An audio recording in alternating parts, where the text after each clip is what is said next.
여러분 안녕하십니까? NWS 내외 방송 뉴스를 시작하겠습니다. 고 김대중 전 대통령의 부인 이효 여사가 어젯밤 향년 97세로 별세했습니다. 빈소는 세브란스 병원 장례식장 특 1호실인데요.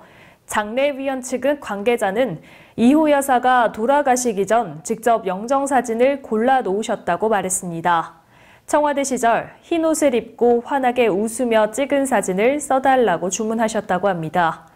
오전 11시쯤 영정사진이 도착하면 빈소 준비는 거의 마무리가 될 것으로 보입니다. 정식 조문은 오늘 오후 2시부터 받을 예정인데요. 지금 다소 이른 시간이고 빈소가 마련되지 않아서인지 아직 정치권이나 동교동계 주요 인사들의 모습은 보이지 않고 있습니다.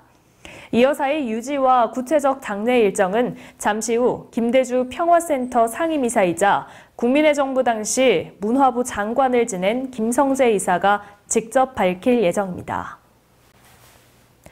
국민권익위원회는 수능시험 응시료 납부와 환불 신청 방식을 다양하게 할 것을 한국교육과정평가원에 권고했다고 밝혔습니다. 권고안에는 수능 응시료를 현금뿐 아니라 계좌입금이나 신용카드로도 낼 수 있도록 하고 응시료를 환불할 때도 원서 접수처를 방문하지 않아도 인터넷이나 우편으로 환불을 신청할 수 있도록 하는 내용이 담겼습니다.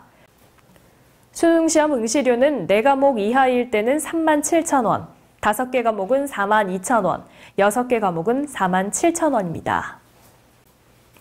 더불어민주당과 정부, 청와대는 어제 국회에서 확대 고위 당정청 협의회를 열고 추가 경정 예산안과 제로페이 등을 논의했습니다.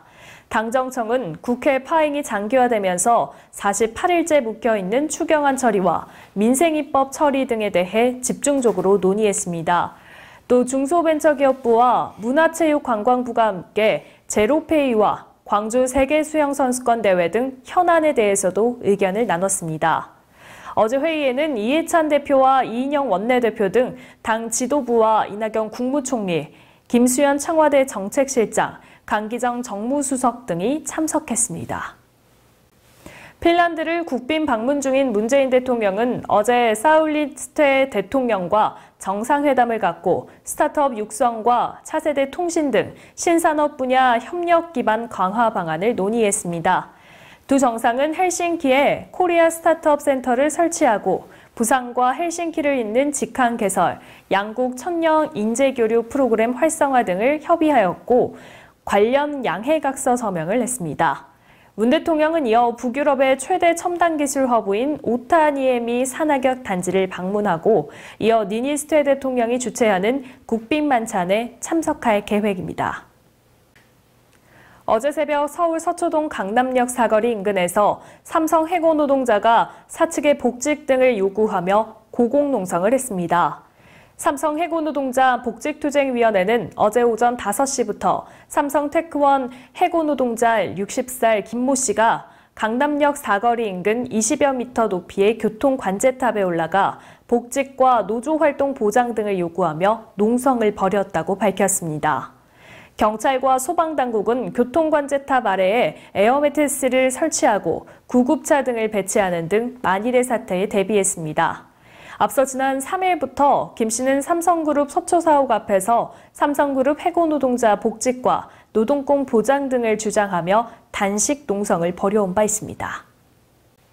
미국 백악관이 중국 통신장비 업체 화웨이에 대한 일부 제재 시행을 늦추는 방안을 추진하고 있다고 일간 월스트리트 저널이 보도했습니다.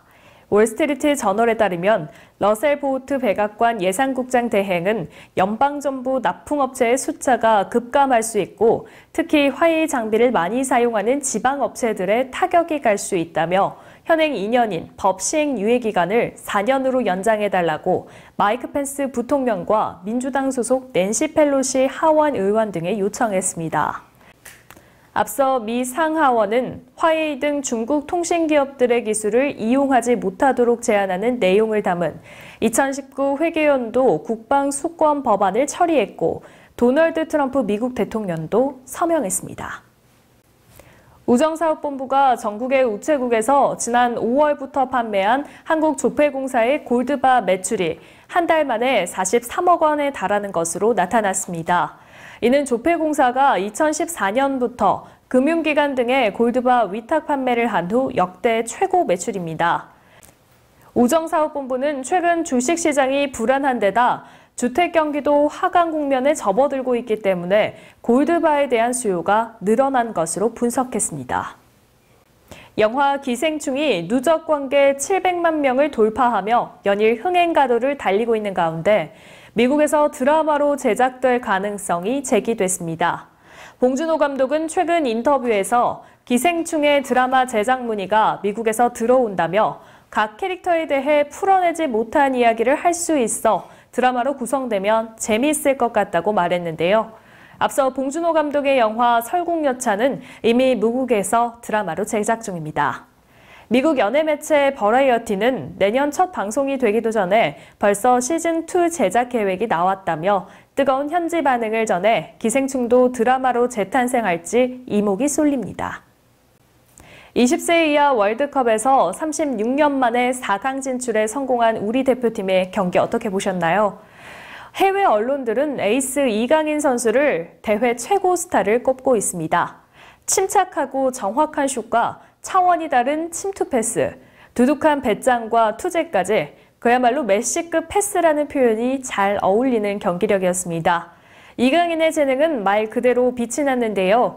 스페인 현지 언론의 극찬도 쏟아졌습니다. 앞으로 이강인 선수의 활약 더욱 기대해보겠습니다. 구리시의회는 제287회 구리시의회 제1차 정례회 중 6월 10일부터 18일까지 9일간 실시되는 행정사무감사를 앞두고 주요 사업장 7개소에 대한 현장 확인을 실시했습니다. 이번 현장 확인에 참석한 구리시의회 의원들은 구리 농수산물 도매시장, 마을버스 차고지, 인창동 행정복지센터 임시청사, 여성회관 신축 건립공사 현장, 시청사 증축 건립공사 현장, 구리 토평 가족 캠핑장, 토평동 어린이 교통공원 현장에서 집행부로부터 사업 추진 사항을 보고받았습니다. 또한 사업에 따른 주민 불편 사항과 안전관리 대책, 안정성 여부, 사후 관리 실태 등을 꼼꼼히 살펴보고 질의응답 시간을 가졌습니다. 한편 내외방송은 현 시간 2019 행정사무감사 2일차 생중계를 보내드리고 있습니다. 6월은 호국 보훈의 달입니다. 나라를 위해 희생한 많은 이들을 기리는 마음으로 한 주를 보내보시면 어떨까요? 오늘 뉴스 여기서 마치겠습니다. 시청해주신 여러분 고맙습니다.